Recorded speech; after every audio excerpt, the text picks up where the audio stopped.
पाकिस्तान हमारे आधे भारत को उड़ाने के लिए काबिल नहीं है? अगर उसी तर्ज पे देखा जाए तो बिल्कुल है। भाई उसकी मिसाइलें दिल्ली तक तो आ ही सकती हैं। उसकी मिसाइलें राजस्थान, गुजरात, पंजाब तो आ ही सकती हैं। उसकी मिसाइलें यूपी तक तो आ ही सकती हैं, मध्य प्रदेश आ ही सकती हैं। और क्या बचा फिर आपके पास? उधर चीन है, चीन की मिसाइलें आ सकती हैं, रॉकेट्स आ सकते हैं, ड्रोन्स आ सकते हैं, हवाई जहाज आ सकते हैं। तो ये जो अगेन वही वाली बात है ना कि अपना दिखाना कि देखो हम तो अब किसको दिखा रहे हो भाई? राजनाथ सिंह जी से अगर पूछा जाए।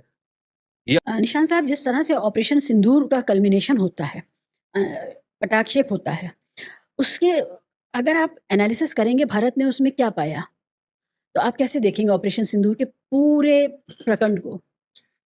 देखिए, सवाल मेरे मन में तो ये गूंजता है कि हमने ऑपरेशन सिंदूर के नाम पे क्या-क्या खोया? पाया तो हमने कुछ भी नहीं। अगर हमने कुछ पाया होता, तो माहौल कुछ बदल चुका होता। हवाई जहाज़ कितने गिरे? ट्रंप तो कह रहा 7 गिरे, यहाँ तो कोई कहानी नहीं पता चल रही, कुछ गिरा, बताने को कोई तैयार नहीं। विदेशों में हमारी नाक कटी। ऑपरेशन सिंदूर की वजह से आज की तारीख में पाकिस्तान दूसरों का डियर फ्रेंड बन गया है, इंडिया अलग-थलग पड़ गया है। हमारा कोई साथ देने को तैयार नहीं। हमने मिलिटरीली क्या खोया, ये तो खैर सरकार बताएगी। सरकार से हम सवाल पूछ सकते हैं, सेना से नहीं पूछ सकते। लेकिन हमने इज़्ज़त कितनी गँवाई? हमने अमेरिका के सामने अपनी इज़्ज़त गँवाई कि ट्रंप आज तक हमको इतने महीनों तक उल्टा-सीधा सुना रहा है, हमारे प्रधानमंत्री के मुँह में ज़ुबान नहीं है कि बोल सकें। हमारे रक्षा मंत्री के मुँह में ज़ुबान नहीं है बोल सकें। ग्राउंड रियलिटी और हकीकत ये है कि हमारी सरकार ने इस समय की मोदी सरकार ने हमारी सेना के तीनों अंगों को बहुत कमज़ोर करके रख दिया। हाल में ये मालूम चला है कि मोदी जी ने जो कुछ भी टेलीफ़ोन पे इनके साथ ट्रंप के साथ दिवाली के समय के लिए बात की, तो दिवाली के उपलक्ष्य में जो वहाँ से शुभकामनाएँ ट्रंप ने भेजी, साथ में ये कहा कि अब तुम पाकिस्तान के साथ लड़ाई नहीं लड़ोगे। मोदी जी मान गए हैं। ट्रेड की बात करेंगे। यानी ये सारा का सारा जो मस्कुलर खेल ट्रंप खेल रहा है वहाँ से, यहाँ मोदी जी के मुँह में दही जम गई है। कुछ बोल नहीं पा रहे हैं। और पाकिस्तान के राष्ट्रपति, प्रधानमंत्री और सेना अध्यक्ष, इन सब की वैश्विक कीमत बढ़ गई है।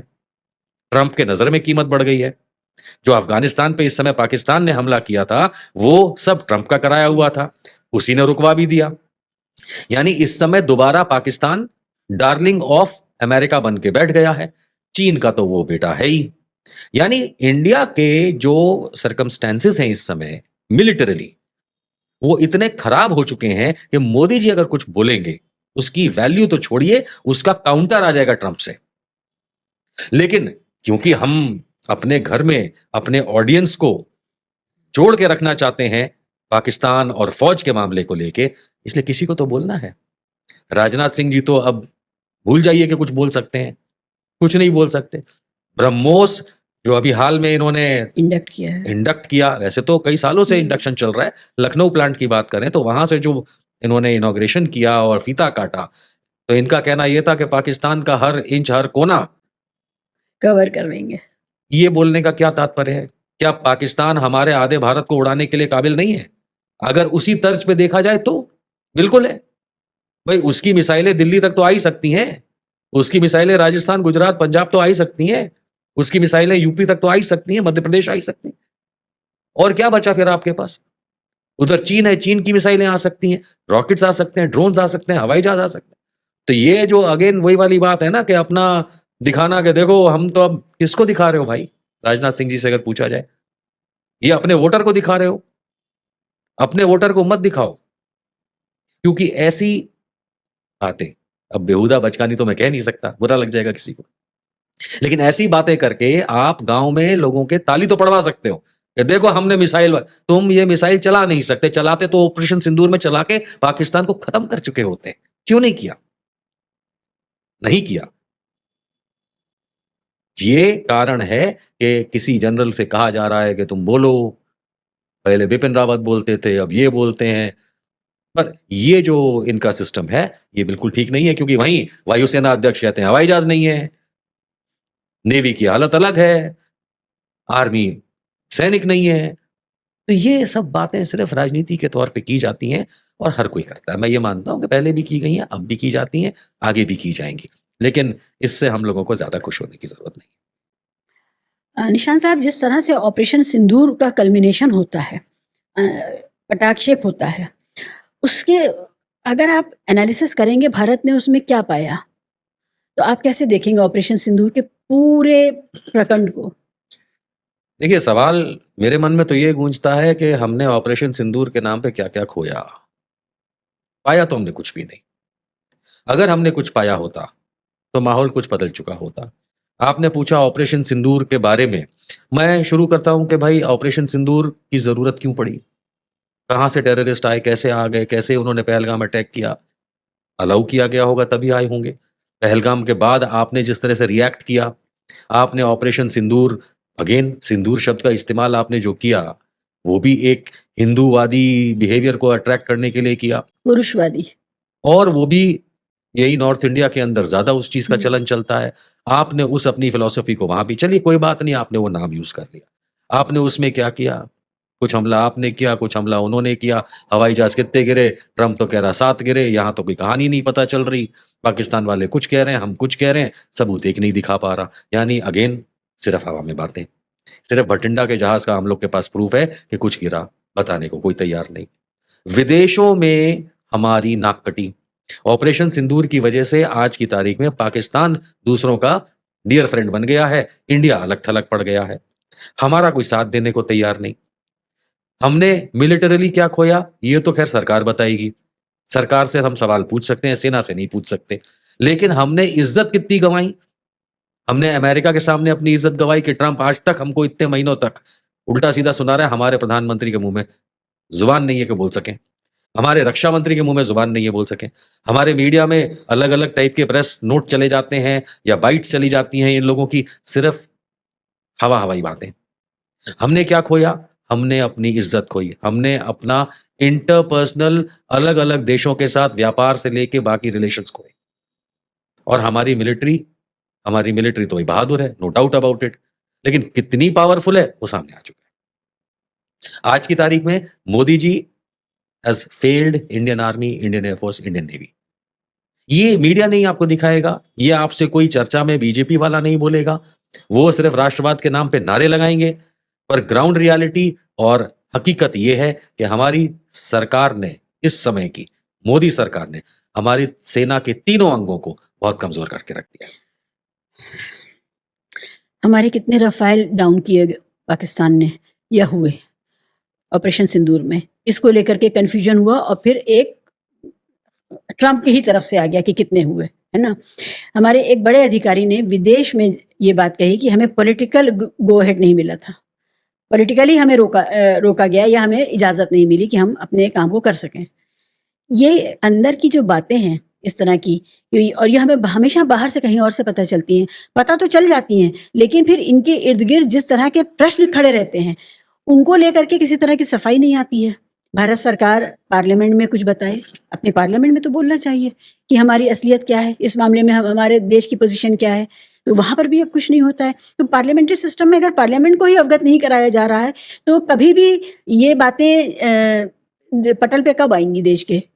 देखिए, रक्षा को लेके कई बातें नहीं भी बताई जाती हैं, लेकिन मैं वो तो मानता हूँ। रक्षा ही वाले बोल रहे हैं ना, मैं इसीलिए छुपा कह भी रहा नहीं रहे भाई, छुपा ही लो, जनता को इससे फ़र्क नहीं पड़ता, हूँ, छुप नहीं नहीं सकती, बताते आप। छुप नहीं सकती। अगर बातें छुप सकती, जो कोशिश इन्होंने भरपूर की, इन्होंने भरपूर कोशिश की कि हम किसी भी चीज़ को बयाँ ना होने दें, लेकिन वो नहीं हो पाया। कहीं हमारे सीडीएस साहब कहीं सिंगापुर-विंगापुर में बैठ कर के किसी को इंटरव्यू देते समय फिसल गई ज़ुबान। साफ बोल गए कि भाई हाँ, हुँ। पहले हुआ नुकसान, फिर हमने कोर्स करेक्शन किया। उधर हमारे एक एम्बेसी वाले, वो भी नेवल ऑफिसर, उन्होंने भी साफ जो आपने कहा वही चीज़ कि भाई पॉलिटिकली हमको रोका गया। अब होता ये है कि इतने सारे देशों में हमारे एम्बेसी के लोग काम करते हैं, किसी एक से सच्चाई निकल गई, बाकियों को तो कंट्रोल में रखा था। अब सफाई का सवाल ही नहीं उठता। हमारे राजनाथ सिंह जी इतने महान हैं, हनुमान जी भक्त हैं वो हनुमान जी भक्त पूरा सब कुछ कर सकते हैं, वो सफाई नहीं दे सकते। मोदी जी राम मंदिर का इनॉग्रेशन कर सकते हैं, अकेले, लेकिन पाकिस्तान से नहीं लड़ सकते, कभी सच नहीं बोल सकते, कभी प्रेस कॉन्फ्रेंस नहीं कर सकते। 24-25 बार ट्रंप ने कह दिया कि मैंने किया। अरे ट्रंप ने तो इतनी बार बोल दिया, हमारे यहाँ किसी में हिम्मत नहीं है कि ट्रंप को, क्योंकि जहां ट्रंप के लिए राजनीतिक आपने बयानबाजी की, आप ये मान करके चलिए हम रिसीविंग एंड पे आ जाएंगे, जो ऑलरेडी हैं। ये बहुत गलत बड़ी फहमी है, गलत फहमी कि India can counter America. No, हमारी माफ कीजिएगा, हमारी कोई हैसियत नहीं है कि हम चीन, रूस और अमेरिका जैसे देशों से अपने आप को कंपेयर करें। किसी भी लिहाज में नहीं कंपेयर कर सकते। चाइना और अमेरिका जैसे कंट्रीज की इकोनॉमी से हम अपने आप को कंपेयर नहीं कर सकते। डिफेंस सर्विसेज से हम कंपेयर नहीं कर सकते। There is no chance. तो इस तरीके का ये सब बातें करके देश के अंदर एक नैरेटिव क्रिएट करना, फौज का इस्तेमाल करके या अन्यथा, हैज गॉट नो मीनिंग। आपने कहा कंपेयर नहीं कर सकते। हमारे इतने बड़े एक अधिकारी ने साफ कहा कि हमें सप्लाईज नहीं मिल रही हैं। हमारी जो सैंक्शन चीज़ें हैं, जो एम्यूनिशंस हैं, जो इक्विपमेंट्स हैं, वो नहीं हमारे आ रहे हैं। ये बातें क्या ऐसे कर लेनी चाहिए? क्या क्यों ऐसा होता है? ये तो मैं खुद एक ऐसी फैमिली से आती हूँ, मेरे फादर भी मिनिस्ट्री ऑफ डिफेंस से ही हैं। वो हमसे भी घर में भी कभी बात नहीं करते थे, और वो प्रोडक्शन से ही आते हैं। मिनिस्ट्री ऑफ डिफेंस में प्रोडक्शन साइड से ही है, लेकिन कभी उन्होंने हमसे भी बातें नहीं की। कारगिल जब हो रहा था वो खामोश रहते थे, क्योंकि बहुत कुछ था उनके पास, जानकारी, बहुत सारी जानकारी थी। हमारे इतने बड़े अधिकारी अगर ये खड़े होकर के कह रहे हैं कि we are short of equipment, we are short of arms and ammunition, तो इससे तो आप कह रहे हैं हम कंपैरिजन नहीं कर सकते। हम तो छोटे छोटे मुल्कों के आगे कमजोर लगेंगे। नहीं तो अगर आप इस चीज को गहराई से समझेंगे तो इसमें यही असलियत है कि हमको सप्लाईज क्यों नहीं मिल रही। हम पैसा नहीं दे रहे। कहाँ है मेरी गवर्नमेंट के पास पैसा उन लोगों को देके खरीदने के लिए? या we don't have money. Okay, we don't have money for this purpose. दूसरी चीज, हम मेक इन इंडिया की बात करने लगे हैं 2014 से। What is make in India? Assemble in India की हम बात करें तो समझ में भी आता है। हमारे पास जितने पुराने लड़ाकू विमान वगैरह हैं, वो अधिकांश सारे के सारे यहीं पे असेंबल होना, यहीं पे फिर एचएएल के पास उनका लाइसेंस होना बनाने का, रिप्रोड्यूस करने का, नए बनाने का, फिट करने का, वो सब है। लेकिन हमारी इस गवर्नमेंट ने, श्री मोदी जी, बीजेपी गवर्नमेंट ने पिछले 11 साल में इस सिस्टम को कोलैप्स किया। देखिए क्या होता है कि ये जो गवर्नमेंट आई मिस्टर मोदी की, इन्होंने कांग्रेस के जो नक्शे कदम थे, उनकी पॉलिसीज को तो अडॉप्ट किया, लेकिन करने का तरीका अपना लगाया। ये जो हमेशा चिल्लाते रहते थे कि ऑगस्टा वेस्टलैंड में सोनिया गांधी ने पैसे खाए और फलाने ने पैसे खाए, असलियत में राफेल हो या अन्यथा पैसे इन्हें चाहिए। जब तक मोदी जी की झोली, वो कहते हैं ना झोला उठा के चल दूंगा, वो झोला बहुत बड़ा है। जब तक इनके और बीजेपी के झोले में पैसे नहीं आएंगे किक बैक के, तब तक ये कुछ करेंगे नहीं।